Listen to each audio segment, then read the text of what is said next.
To news talk with VD Sameer. Baspa को, बहुजन समाज party को जिस तरह से रिवाइव करने के लिए लगातार एक के बाद एक बड़े डिसीजन लिए जा रहे हैं, बसपा जो सुप्रीमो है बहन मायावती द्वारा,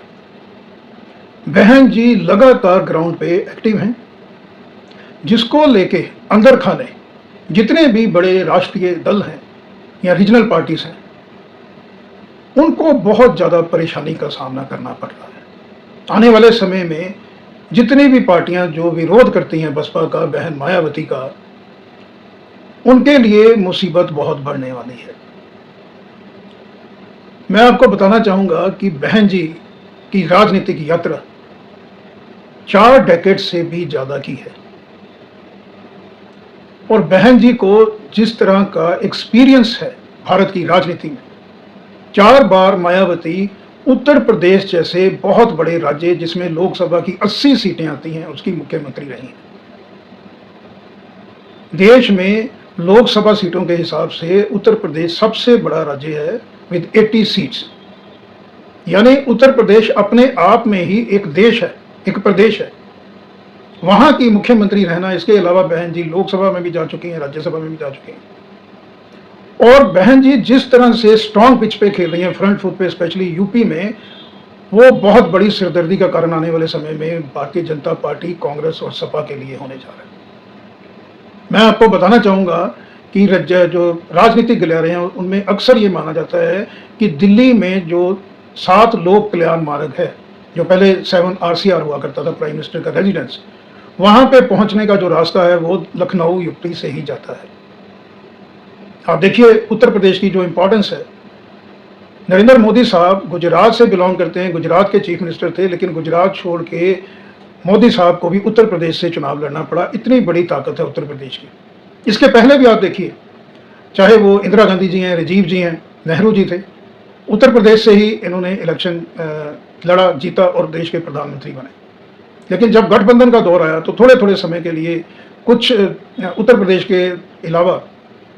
जो है वो साउथ से भी प्राइम मिनिस्टर बने, लेकिन और दूसरे कुछ राज्यों से बने, लेकिन वो बहुत थोड़े समय के लिए एक किस्म से उनको स्टॉप गैप अरेंजमेंट कहा गया।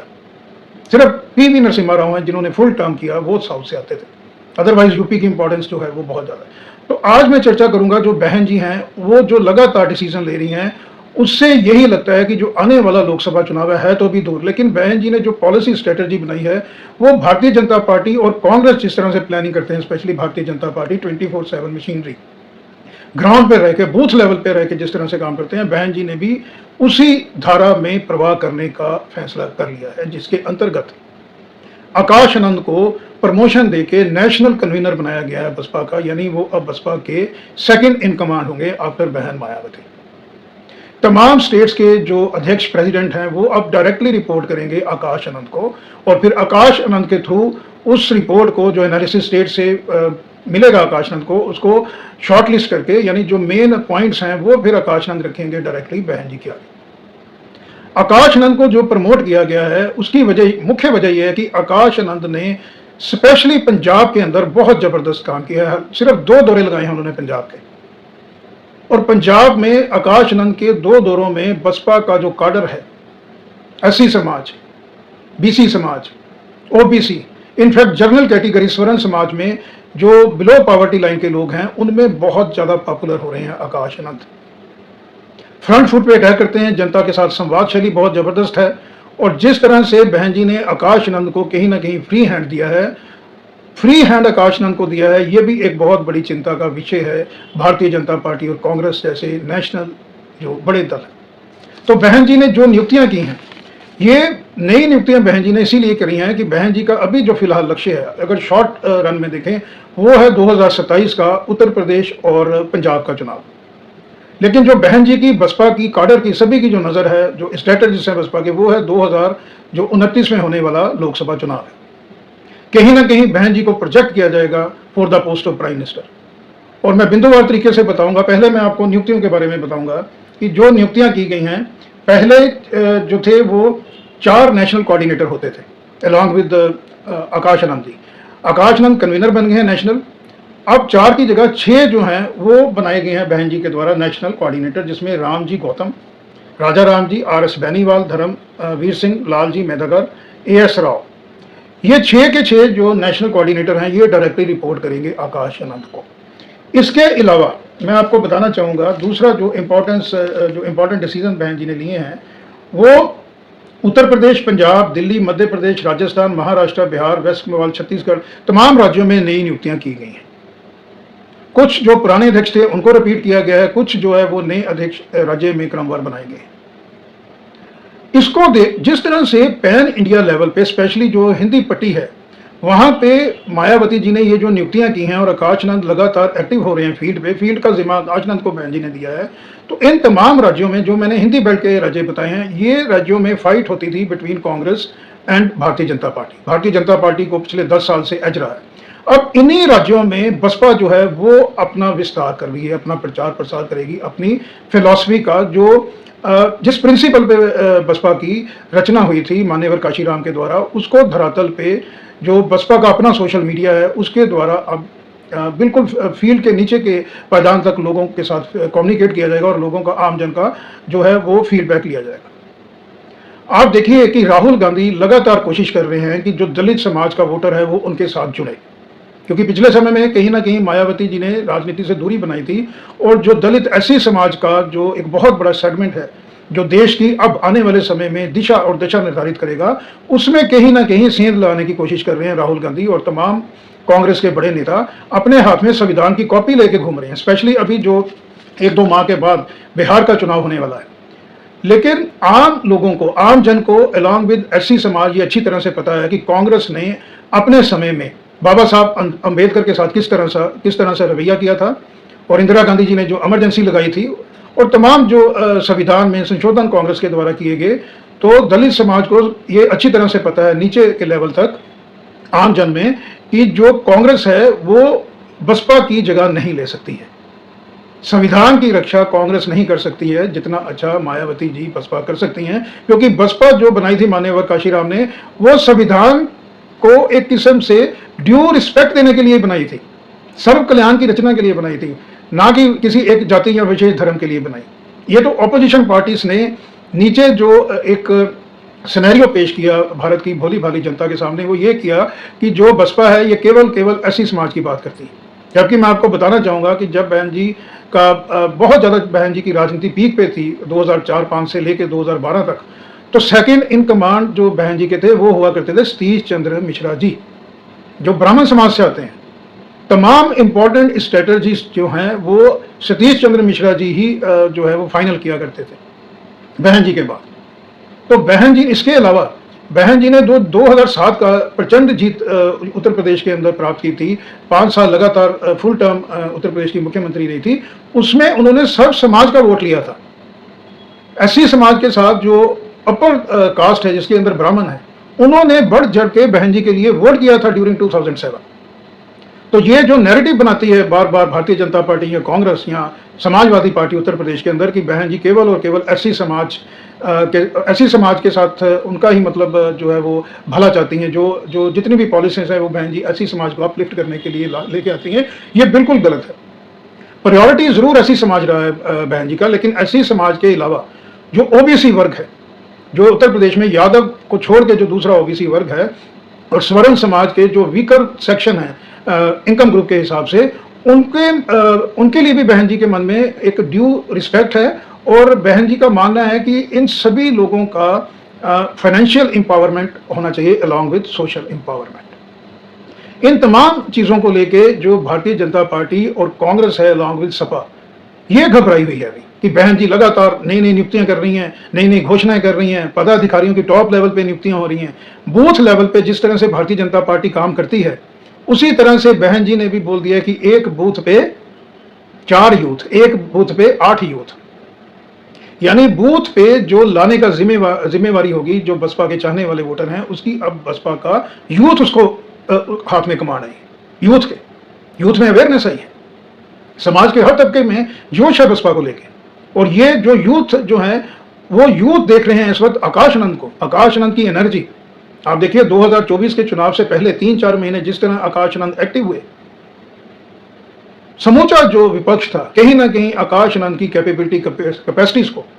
उनके पॉलिटिकल फोरसाइटनेस को सल्यूट करता है। आज सामने आके कोई नहीं बोलेगा, लेकिन अंदर खाते तमाम राजनीतिक दल इस वक्त जो हैं वो बसपा से, बहन जी से, आकाश आनंद से बहुत ज़्यादा भयभीत हैं। भयभीत मैं कह रहा हूँ राजनीतिक लैंग्वेज के हिसाब से, यानी उनको अपनी जो ज़मीन है वो फिसलती हुई दिखाई दे रही है। स्पेशली कांग्रेस को, जिसने ये सोचा था कि बहन जी अब शायद संन्यास लेने वाली हैं और बहन जी का जो वोटर है वो कांग्रेस समझती थी हमारे पास आ जाएगा। कांग्रेस को ये पता होना चाहिए कि बहन जी ने तमाम अपना जीवन, बहन जी ने शादी तक नहीं की दलित समाज के उत्थान के लिए। कांग्रेस कैसे पहुंच सकती है उस पायदान पे जहां पे आज बहन जी हैं। दूसरा मैं आपको बताना चाहूंगा कि 2029 की अब बसपा बहन जी के पास है लोकसभा की, दिल्ली की कुर्सी की। मैं आपको प्रैक्टिकल शेप में बताऊंगा वो कैसे। उत्तर प्रदेश के कुछ स्टेट्स इस तरह की हैं 10-12 जहां पे बसपा का जनाधार बहुत स्ट्रांग है, लेकिन क्योंकि बसपा ने वहां कभी कोशिश नहीं की, बसपा ने अपना संगठन ऑर्गेनाइजेशन वहां नहीं बनाया, इसी की वजह से ये जो वोट बैंक था तमाम अलग, यूपी को छोड़ के तमाम अलग राज्यों में, वो कहीं ना कहीं कांग्रेस की तरफ शिफ्ट हुआ, क्योंकि उनके पास ऑल्टरनेटिव नहीं था बिफोर द इलेक्शन ऑफ 2014। 2014 के बाद एससी समाज और ओबीसी समाज बहुत हद तक शिफ्ट हो गया भारतीय जनता पार्टी की तरफ, क्योंकि नरेंद्र मोदी साहब खुद ओबीसी समाज से आते हैं। और जिस तरह से बीजेपी ने जन कल्याण की योजना लेके आई नीचे के तबके के लिए, उसको लेके जो काफ़ी बड़ा वर्ग है वो शिफ्ट हो गया था कांग्रेस से बीजेपी की तरफ। लेकिन जिस तरह से बहन जी ने अब कमर कस ली है, लगातार बहन जी एक्टिव हैं, बहन जी का लक्ष्य ही 2029 चुनाव है लॉन्ग रन के अंदर, तो इसको लेके जो जमीन कांग्रेस ने या भारतीय जनता पार्टी ने कैप्चर कर ली थी अलग अलग स्टेट्स के अंदर, वो फिर वापस आ जाएंगी बसपा के पास। और इसीलिए आने वाले चुनाव, लोकसभा चुनाव की जो है, जो चाबी है, वो अब है बसपा के पास। तो मैं आपको वो राज्य बताऊंगा और उनका अंकगणित बताऊंगा। उत्तर प्रदेश की 80 सीटें, महाराष्ट्र की 48, वेस्ट बंगाल की 42, बिहार की 40, मध्य प्रदेश की 29, राजस्थान की 25। इसके अलावा झारखंड की 14, पंजाब की 13, हरियाणा की 10, छत्तीसगढ़ की 11 और दिल्ली की 7। ये टोटल अंकगणित बनता है मोर देन 300 सीट्स, 319 का अंकगणित बनता है आउट ऑफ 543 टोटल सीट्स हैं जो लोकसभा के अंदर। ये 319 जो सीटें हैं जहां पे बसपा अपना ऑर्गेनाइजेशन स्ट्रक्चर नया खड़ा कर रही है। आकाश आनंद के अलावा यहाँ पे राम जी गौतम, राजा राम जी, RS बेनीवाल, धर्म सिंह जी, AS राव, लाल जी मेधाकर साहब जो हैं, इनको जिम्मेवारी दी जाएगी आकाश आनंद के साथ इन तमाम स्टेट्स के अंदर ऑर्गेनाइजेशन स्ट्रक्चर को मजबूत करना। और जो बसपा की बहन जी की जो बसपा का माइंडसेट है, जो बसपा की फिलॉसफी है, बसपा ने कभी भी आज तक, बहन जी ने कभी भी देश के अगेंस्ट, देश की आर्मी पैरामिलिट्री फोर्सेस के अगेंस्ट कभी भी कोई भी एंटी इंडिया स्टेटमेंट नहीं दी। दूसरे राज्यों का मैं पॉलिटिकल पार्टीज का नाम नहीं लेना चाहूंगा, हर बड़ी पॉलिटिकल पार्टी ने, भारतीय जनता पार्टी को छोड़ दें तो कभी ना कभी आर्मी में पैरामिलिट्री फोर्सेस जो लगातार हमारी सुरक्षा के लिए खड़ी हैं बॉर्डर्स के ऊपर, पैरामिलिट्री फोर्सेस जो हैं उनकी प्राइमरी ड्यूटी जैसे BSF है वो तो रहती ही बॉर्डर पे है। बसपा को छोड़ के और भारतीय जनता पार्टी को छोड़ के तमाम ज्यादातर पॉलिटिकल पार्टीज ने हमारी सुरक्षा बलों के ऊपर कभी ना कभी जो है वो टीका टिप्पणी जरूर की है, चाहे वो पाकिस्तान का मसला हो और चाहे वो जम्मू कश्मीर का, चाहे वो धारा 370 का हो, चाहे वो सर्जिकल स्ट्राइक का हो, ऑपरेशन सिंदूर का हो। लेकिन मायावती ने जिस तरह से ऑपरेशन सिंदूर, ड्यूरिंग ऑपरेशन सिंदूर स्टैंड लिया था, पाकिस्तान के साथ चाइना को मुंह तोड़ जवाब दिया था, उसके लिए भारत का आम जन सल्यूट करता है बहन मायावती को, केवल एससी समाज नहीं करता है। बहन जी जिस तरह से आगे मूव कर रही हैं, आप चाहे वो उत्तर प्रदेश है, पंजाब है, हरियाणा, दिल्ली, राजस्थान, मध्य प्रदेश, छत्तीसगढ़, झारखंड, बिहार, वेस्ट बंगाल, इन तमाम राज्यों में अब चलेगी बहन जी की सोशल इंजीनियरिंग। पोलराइजेशन के लिए कोई भी स्थान नहीं होगा। बहन जी ना लेफ्ट है ना राइट है, बहन जी रास्ता लेती है मध्य का। बहन जी ने कभी भी माइनॉरिटी को लेके या किसी विशेष धर्म को लेके, किसी विशेष समाज को लेके कभी भी उस तरह का नेगेटिव प्रचार या टिक्का टिप्पणी नहीं की है। बहन जी को पोलराइज करके वोटर्स को अपनी तरफ खींचना नहीं है। भारतीय, आप देखिए कि बसपा ने, बहन जी ने जो 40 साल के ऊपर का राजनीतिक सफर है वो बहुत प्योर साफ सुथरी राजनीति की है। और जो मैंने आपको राज्य बताए, बहन जी की स्ट्रेटजी बताई, तो आप ये मान के चलिए कि 320 के आसपास, 320-25 सीटों के ऊपर बहन जी का इन्फ्लुएंस होने वाला है। और जिस तरह से संविधान सुरक्षित है बसपा के अंदर, ये चीज अब जो है वो बसपा का काडर जो है वो फील्ड में आम जन को बताएगा। इसीलिए लगातार नियुक्तियां की गई हैं और बसपा ने इसीलिए अपना सोशल मीडिया जो है उनका अपना उसको स्ट्रांग किया है, ताकि जो समय समय में बड़ी पार्टियां जो विरोध करती हैं बसपा का, बसपा के अगेंस्ट एक नेगेटिव प्रचार करती हैं, नैरेटिव करती हैं, उसको अच्छी तरह से सबक सिखाया जाएगा अब बसपा बहनजीत के द्वारा। और आकाश आनंद यूथ ब्रिगेड, क्योंकि यूथ जो है आने वाले समय में भारत की दिशा और दिशा जो है, भारत को जो तीन टॉप की जो इकोनॉमी है उसको उसके ऊपर पहुंचाने के लिए भारत का जो यूथ है उसका बहुत बड़ा रोल है। भारत का यूथ अब पॉलिटिक्स के अंदर एक्टिवली इन्वॉल्व हो रहा है। उस यूथ को बसपा का जो विचारधारा है, बसपा का जो माइंडसेट है, बसपा की जो फिलॉसफी है, बसपा की जो स्ट्रेटजी है, बसपा की जो फोरसाइटनेस है, वो यूथ को, भारत के यूथ को, अलग अलग जो धर्म से ताल्लुक रखते हैं, जाति विशेष हर तरह के लोगों को वो अब वहां पे कम्युनिकेट करने की जिम्मेवारी बहन जी ने दी है आकाश आनंद को, और आकाश आनंद उसको बखूबी से निभा रहे हैं। मैं बेस्ट एग्जांपल आपको दे रहा हूँ पंजाब की, since I belong to Punjab. तो पंजाब के अंदर मात्र 2 दौरे हुए हैं, जलंधर दोआबा में जो एक बहुत बड़ा गढ़ है एससी समाज का, और जो कैपिटल है पंजाब हरियाणा की चंडीगढ़। इन सिर्फ 2 दौरों ने पंजाब के अंदर कहीं ना कहीं कायम कर दिया है बसपा को। और आप देखिएगा कि जिस तरह से अब बसपा आगे बढ़ रही है, तो 2029 की चाबी अब होगी बसपा बहन मायावती आकाश आनंद के पास। आज के अंक में इतना ही, फिर किसी और मुद्दे को लेकर आपके समक्ष हाजिर होऊंगा। तब तक के लिए नमस्कार, जय हिंद।